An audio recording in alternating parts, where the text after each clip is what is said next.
Welcome to Mindful Leadership, Transforming Lives, with your host, Singh. This is where leadership meets purpose, presence, and passion. In today's fast paced, high pressure world, we face a leadership crisis.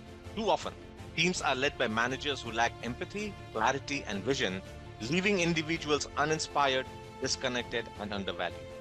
But it doesn't have to be this way. Great leadership isn't born, it's built. The end game: empower your leadership, inspire the world. Every week, join me, your host Singh, as we tackle the gaps in leadership and life coaching head on, learning how mindfulness, emotional intelligence, and compassion can redefine success. This isn't just another podcast, it's a mission to fill the void left by ineffective leadership. And it's not just about leadership in business. Life coaching for leaders and new executives is at heart of this journey. Ready to rise above the noise and lead with clarity, purpose, and impact? Join a global movement dedicated to reshaping the future of leadership one mindful moment at a time. Let's begin. Welcome back to another episode of Mindful Leadership Podcast on the Transformation Network. The podcast where we turn stress into strategy, overthinking into clarity, and overwhelm into momentum. I'm your host, Singh, the leadership coach who knows that growth does not happen throughout burnout, it happens through alignment. Have you ever noticed how leadership feels exactly like your Wi Fi connection? The moment things really matter, boop, unstable. Like you're giving your biggest presentation, the team is depending on you, and suddenly your signal ghosts harder than your gym accountability partner in February. That was me last week. Virtual workshop, 300 faces on screen, everyone pretending to focus while they're absolutely scrolling Slack memes. I am mid pep talk, Miss Roger meets Gary V and freeze. My face locked between motivational keynote and mid sneeze. Basically, the world least inspiring statue, I would say, right? And that's where it hit me. This is leadership in 2025. We cannot control the chaos, but we can control the bandwidth. Because let's be honest, leadership is not the calm, cinematic walk through a glance office you see on LinkedIn post. It's more like juggling chainsaws while your toddler yells, I made soup on your laptop keyboard. And somehow you are still supposed to model composure. We live in a world where Wi Fi cuts out, your calendar looks like a game of Tetris designed by Saturn. And everyone expects you to beam calm like Oprah with a crisis hotline. So, how do you hold it together when everything around you is shaking like a 9 a.m. iced coffee addict? Think about it. Here's the truth: leadership is not about holding it all together, it is about learning to hold the line.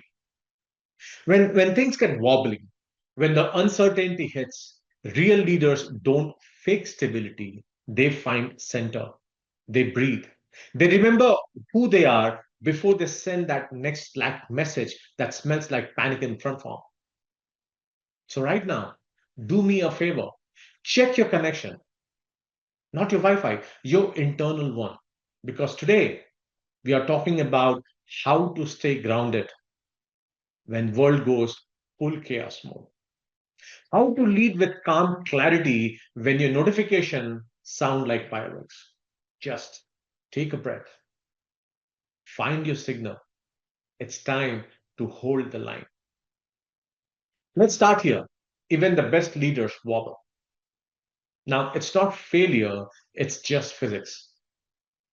You cannot hold 100 plates in motion. Deadlines, ego, management, Slack ping, global market dips. And hey, did you see that email without occasionally dropping one on your own foot? The myth is that great leaders do not lose their footing. But the truth, great leaders just know how to recover faster than the fall.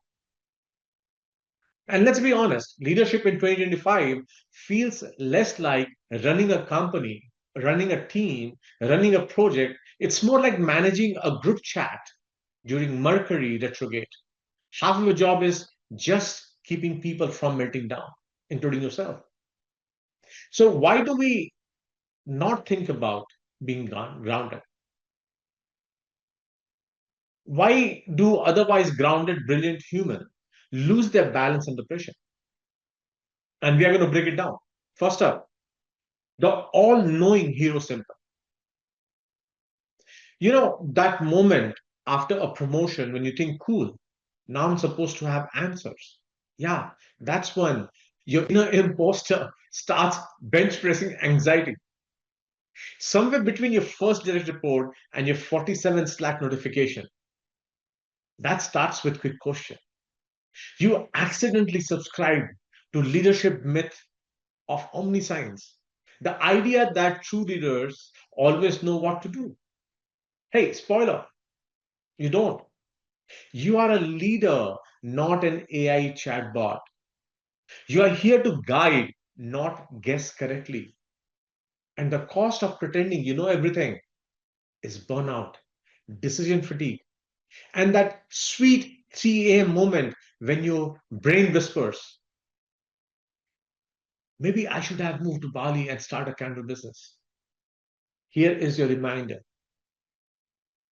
Certainty is not leadership, but clarity is. The leader who admits, I don't know yet, but I will find out, builds more trust than the one performing certainty like a TikTok influencer explaining crypto. Let certainty be the space where creativity actually breathes. Next, over identifying with chaos. Yes, there is something called over identifying with chaos. Let me share with you how it goes, right? Once one is sneaky because it's look like caring and caring deeply. You start by trying to help and end up trying to hold everything.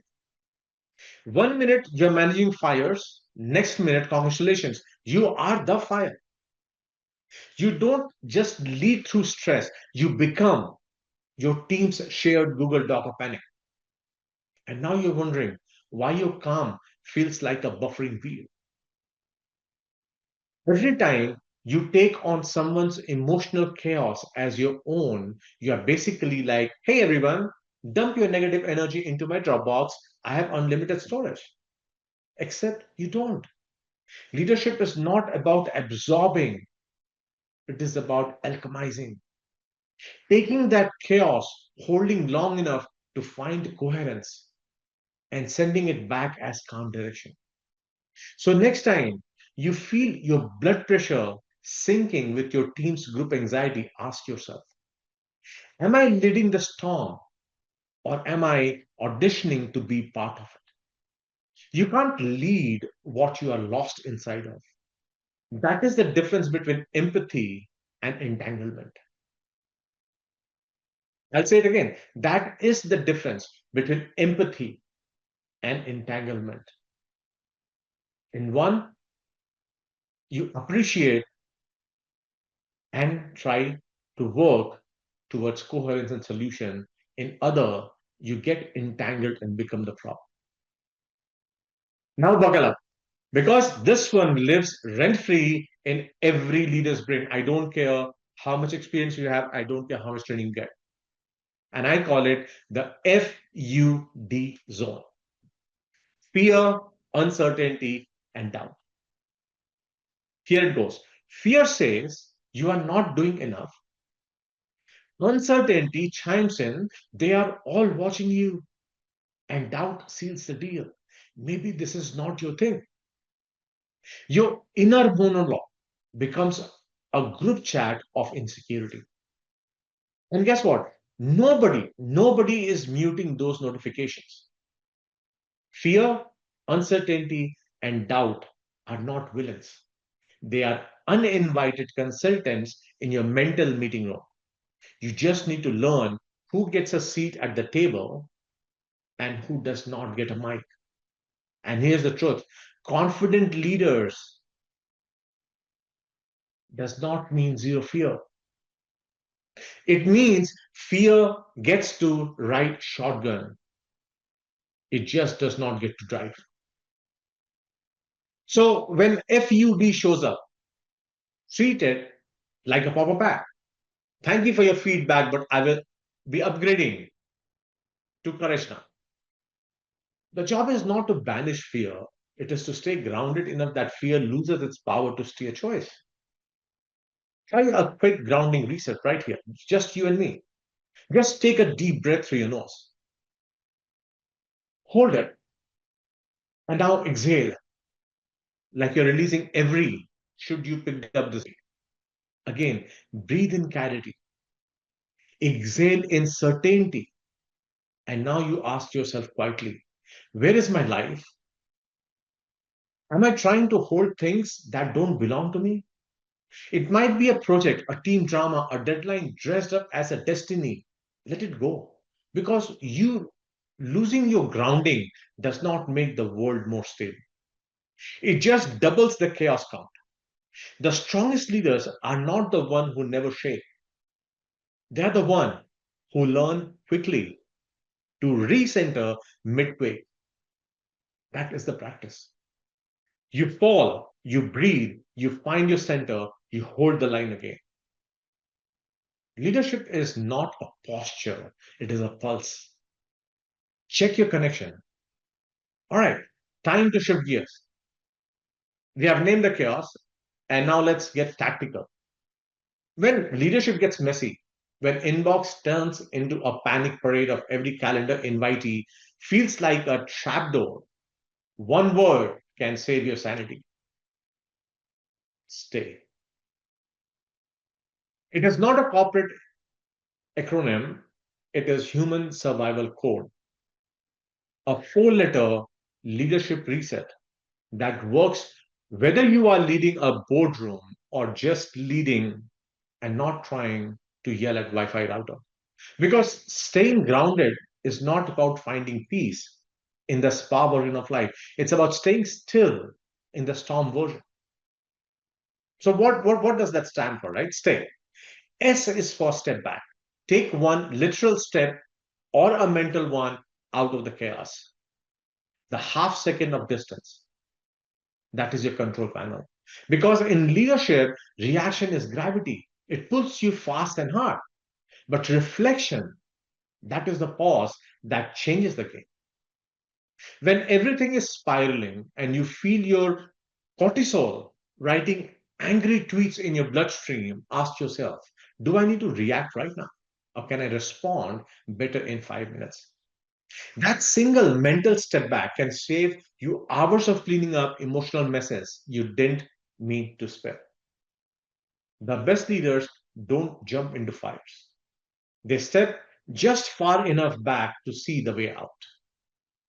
Next, of stay is T. T is to take a breath. Now wait, before you roll your eyes, like, okay, the guy's gonna tell me meditate during crisis. No, hear me out. Your body is your leadership toolkit. It is just one most of us don't read the manual for. I'm serious. It is just one. We just don't read that manual. You don't tell a Formula One driver, just ignore the dashboard lights, right?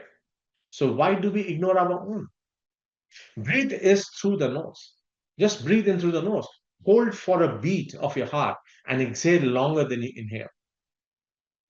That is not self care, that is self regulation. It's your biology reminding your mind we are safe, proceed wisely. Inhale calm, exhale ego. Take breath, and that breath buys you back clarity in storm that is being rented and renting space in your head. So next up, A. A is for acknowledge what's real. Say out loud one fact, one feeling. For example, um, the deadline is tight and I feel pressure. That's honesty, not weakness. It is a difference between I'm drowning and I see the wave. Naming it give you shape. It turns fog into form. And let me tell you, denial is expensive rent to pay in your own head. We have all sent that text that says it's fine. And we meant I'm spiraling but can't afford therapy right now, right? So acknowledging reality does not sink it. It lets you find the surface again. And then why? Yield to perspective. Ask yourself one question. What would the calmest version of me do now? Because guess what? That person exists right there in the chaos. They are not some monk in a cave. They are just you, minus panic, minus management mode. See, yielding does not mean giving up control. It means giving up illusion. When you loosen your grip, clarity returns. Sometimes the power move is not acceleration, it is alignment. So before you fire that Slack message that starts with, "Oh, my last email, stop, breathe," no, that micro pause might save your team's trust and your weekend. That's the stay practice. Step back, take a breath, acknowledge what's real, and yield to perspective.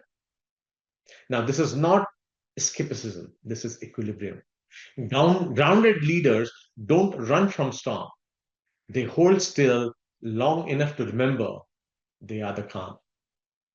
When everything shakes, just stay. And here is the thing nobody tells you: leadership energy spreads faster than trending need. If you come into meeting frazzled, breathing like you just ran from a bear, congratulations, your whole team is now enrolled in the fight or flight masterclass. But if you walk in grounded, not pretending, not performative positivity, just steady, that frequency catches faster than caffeine because teams and human mirror their leader's nervous system. If you sprint, they scramble. If you center, they sink. This is not a philosophy, this is neuroscience. Humans co regulate their emotional Wi Fi. You or the leader set the signal. So ask yourself, what signal are you broadcasting right now? Calm clarity or corporate chaos FM? Okay, let's make this tactical for a second. Try these three micro grounding experiments this week. They will make your meetings feel less like survival mode and more like shared momentum. And then DM me, stay, practice. Start with one collective breath. Before diving into updates, say, team, before we get tactical, just one breath together. Inhale, hold, and exhale. Do a box breathing, 4 counts. You just lowered everyone's cortisol level faster than any HR mindfulness webinar ever could. Second, ask the real check in. Skip the how is everybody doing. Seriously, and try this. What kind of week are you having on a scale of 1 to I'm Googling remote cabins for early retirement? You will get laugh, but you will get honesty. And under that honesty is connection. And then the third one, re-anchor in that mission because chaos disrupts memory and mission restores. Every meeting remind your people what game you're playing and why it matters. If your team cannot feel the mission, they will default to managing the noise. And if somebody rolls their eyes at the breathing thing, congratulations, you have found that one human most in need of oxygen and therapy. Here's your hard truth. If your calendar owns you more than your vision does, you're not leading. You're just professionally panicking with emails. Presence is not a soft skill, it's a performance fuel. We think leadership is about more meetings, more matrix, more motion, more this, more that. No. The most powerful thing you can do for your team is to slow the room down until everyone remembers why they showed up. Because calm does not mean complacent, it means clarity. Clear. And clarity wins more battles than anxiety ever will. When leaders stay grounded, teams start trusting. When leaders trust, teams start creating. And when everyone can breathe again, that's when innovation actually walks back into the room. We can test this right now, your mini reset. Take a slow inhale through your nose. Let's do it. Hold it and exhale through your mouth longer than you inhale. See, 90 seconds. Before every meeting, pause for 90 seconds of still leadership. You can call it mindfulness, you can call it pre-game. I call it bandwidth management for the soul. Ask yourself before you walk in that room, do I want to lead with presence or panic? Because the truth is, teams don't need perfect leaders. They need present leaders, people who steady when everything else shakes. So this week, breathe, anchor, lead like your calm is superpower everyone catches. Because it is. And that is why we know leadership in uncertain time is not about control, it is about capacity. How much can your heart, your mind, your nervous system realistically hold without breathing? Because let's be real, we are on slack ping away from losing composure and accidentally ping. For my last email, when we mean I may never emotionally recover for this meeting, right? But I tell you this, calm is not something you accidentally stumble on.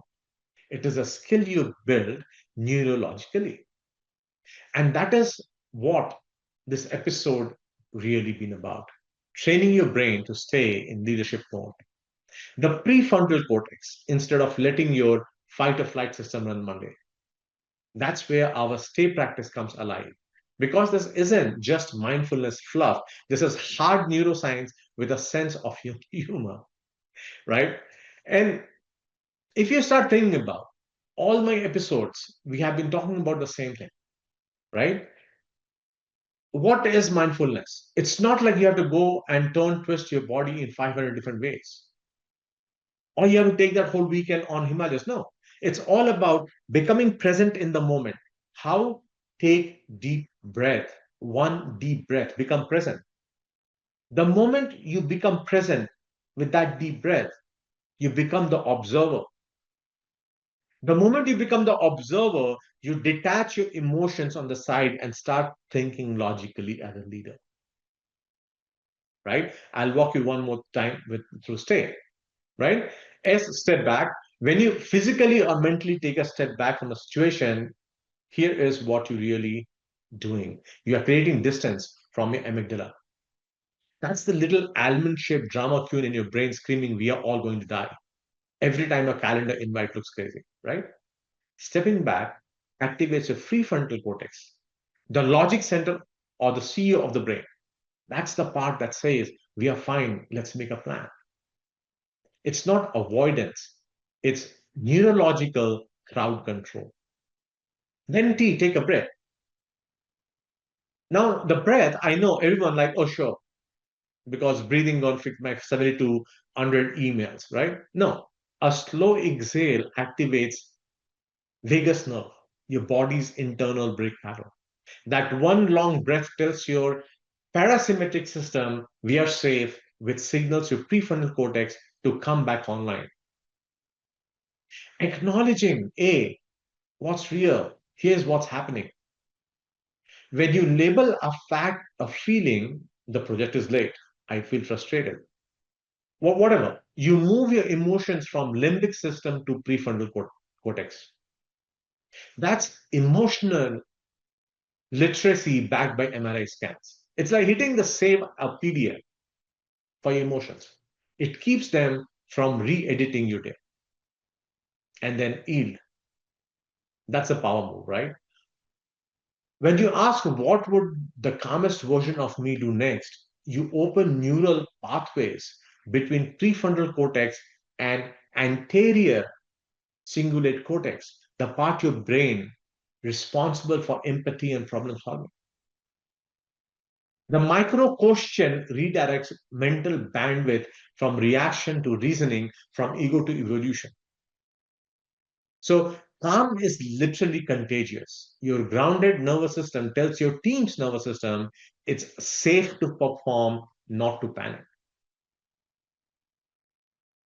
right? And if this lands with you, if you felt this is your nervous system, DM me the words grounded leader on LinkedIn. I'll send you the grounding playbook because bandwidth is not built, it's trained. Until next time, breathe it deeper. Breathe deeper than your problems.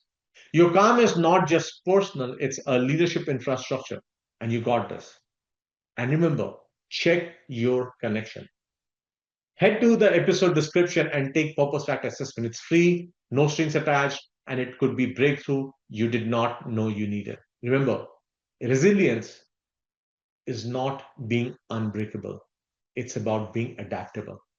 And when you understand what truly drives you, you don't just adapt, you thrive. This is your host Singh, and you are listening to Mindful Leadership on Transformation Network.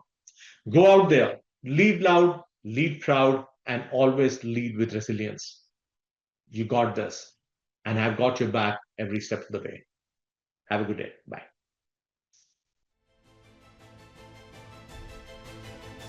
Thank you for watching Mindful Leadership Transforming Lives.